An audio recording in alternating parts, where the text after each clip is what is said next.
tackle the elephant in the room. Precisely, is it the end of Scrum?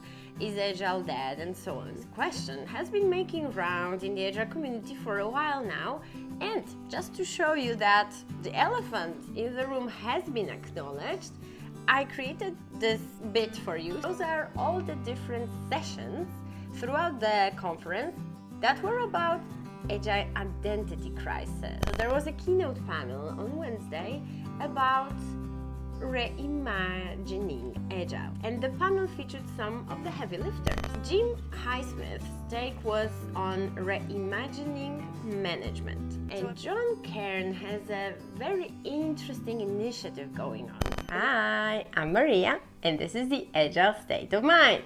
Welcome! So, ready for the second episode on the Texas edition of Agile State of Mind. Today we'll continue talking about Agile 2024 in Dallas. You can check out the previous episode here.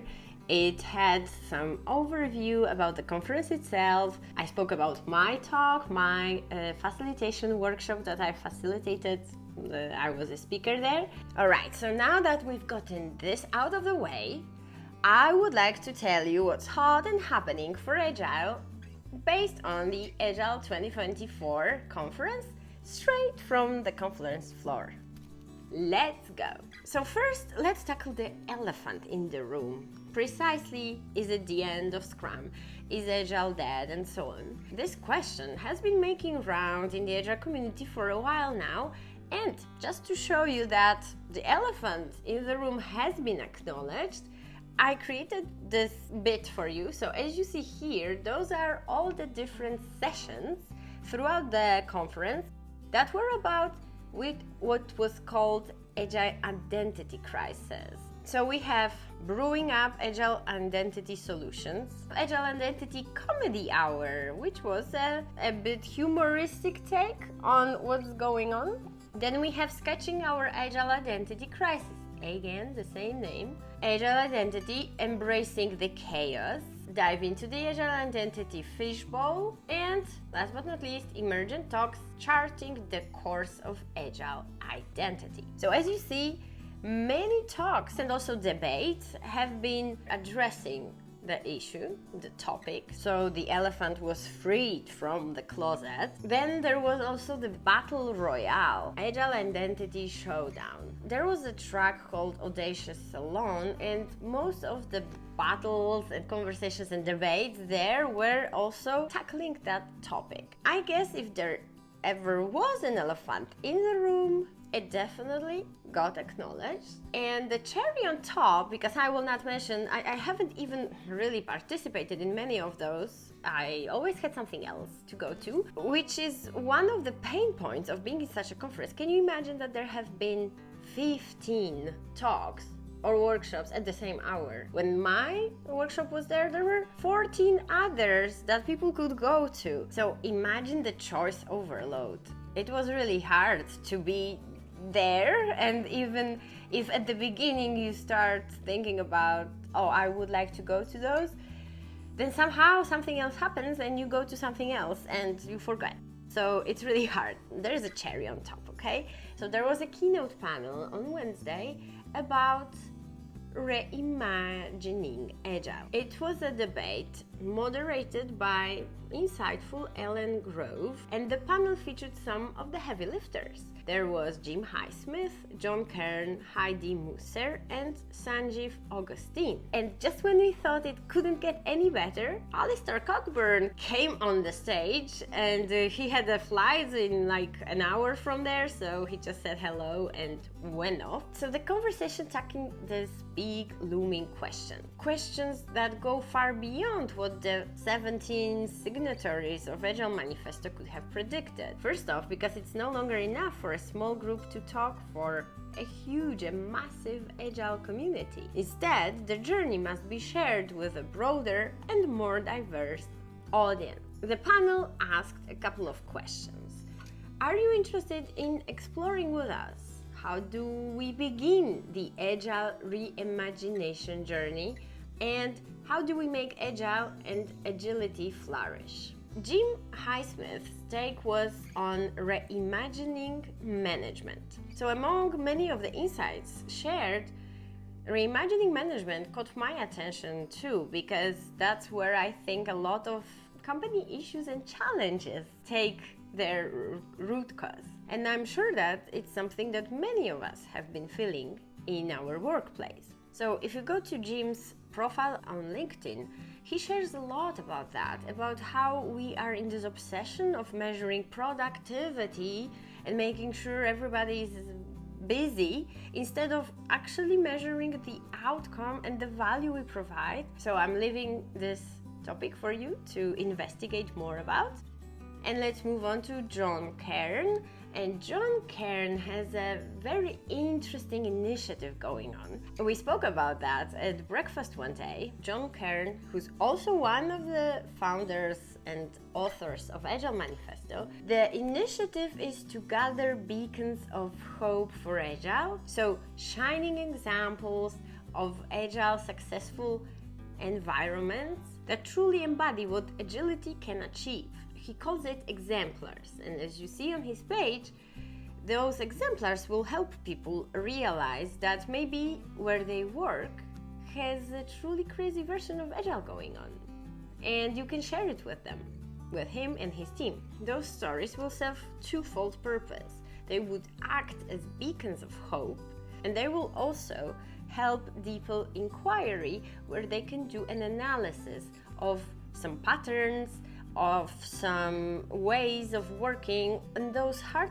to pinpoint points of what makes or breaks Agile. I consider it a very interesting and necessary analysis, and it will serve as a great beacon of hope for all of us, right?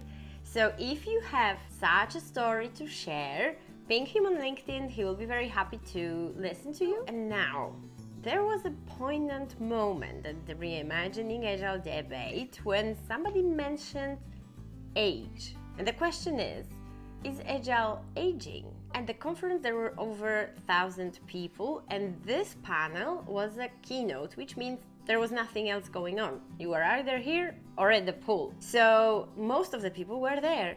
And when asked who is under 30, I would say maybe 3 hands went up, and it raised concern. Where are those younger people? So it begs the question, is Agile losing its appeal, or are those generations simply not coming to those kind of conferences? And we were left with this question in kind of a suspense, because the time was up and we couldn't have the answer for that.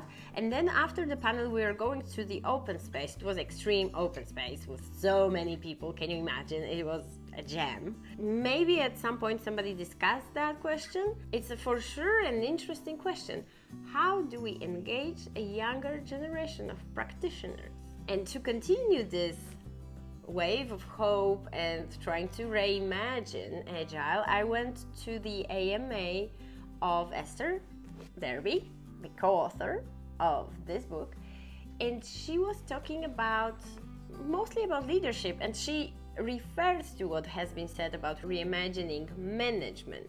Esther is such a warm, funny, and down-to-earth person. I really consider her my role model after this conference and even before. If you ever have a chance to go somewhere where she's speaking or where she will be, take that chance. So she was talking about what we all know, leadership at all levels, the need of that. And she emphasized the management's role is to create guardrails and conditions for performance.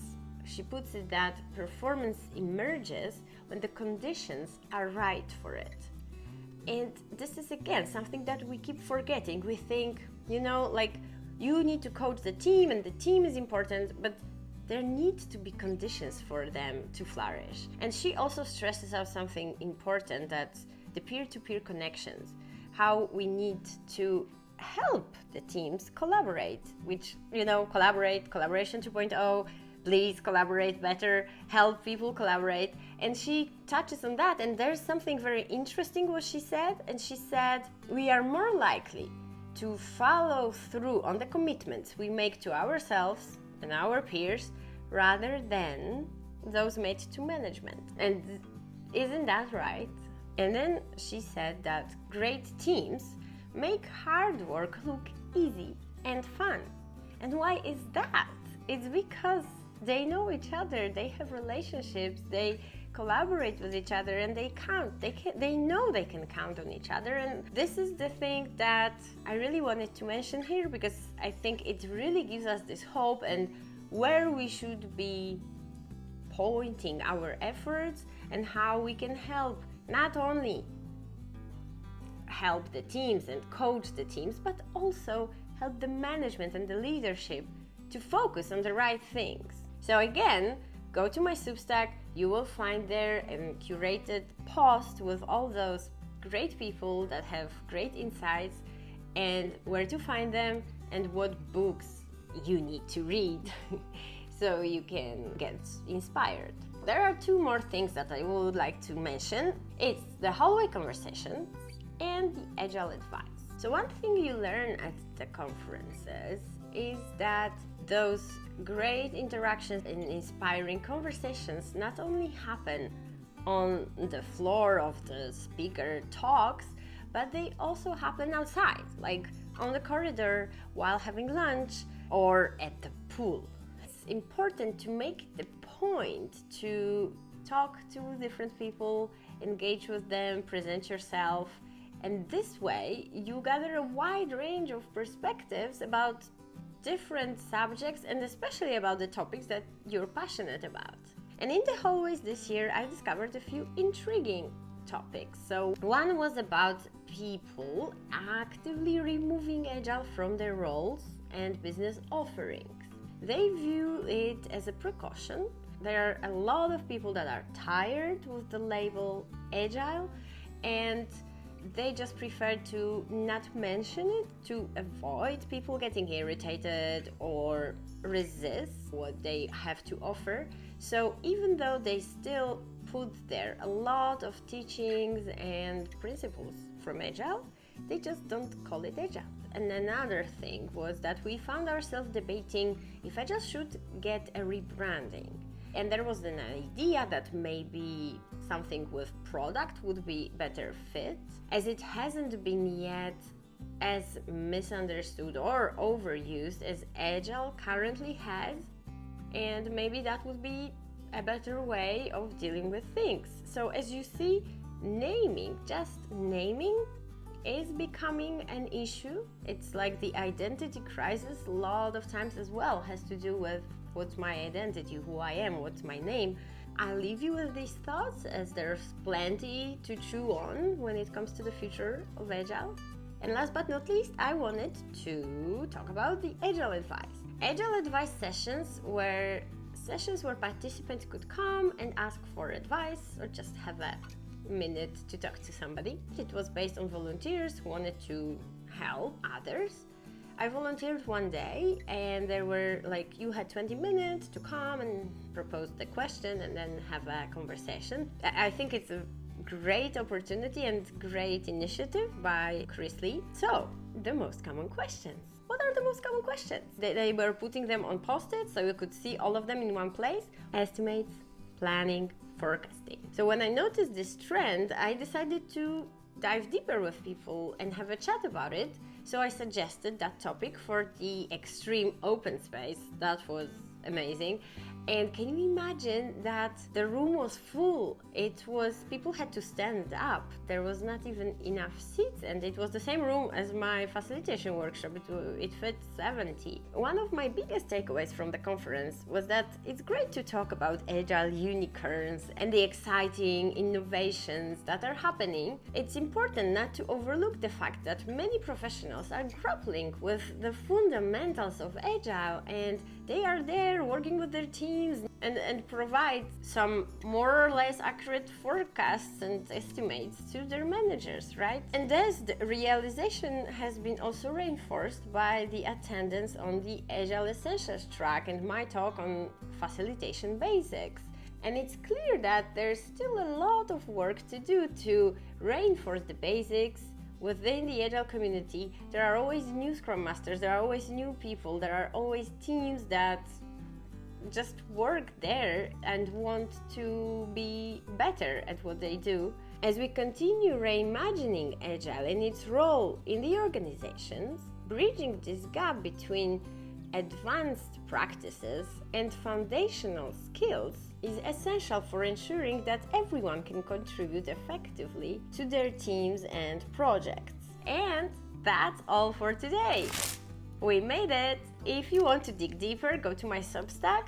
And now I'm very curious on your thoughts. So let me know in the comments below what got you thinking. What about what I shared sparked some ideas in your head? I would love to see them. Let's have this conversation going. And well, I hope to see you next year in Denver, Colorado for Agile 2025. Thanks for watching. Bye bye.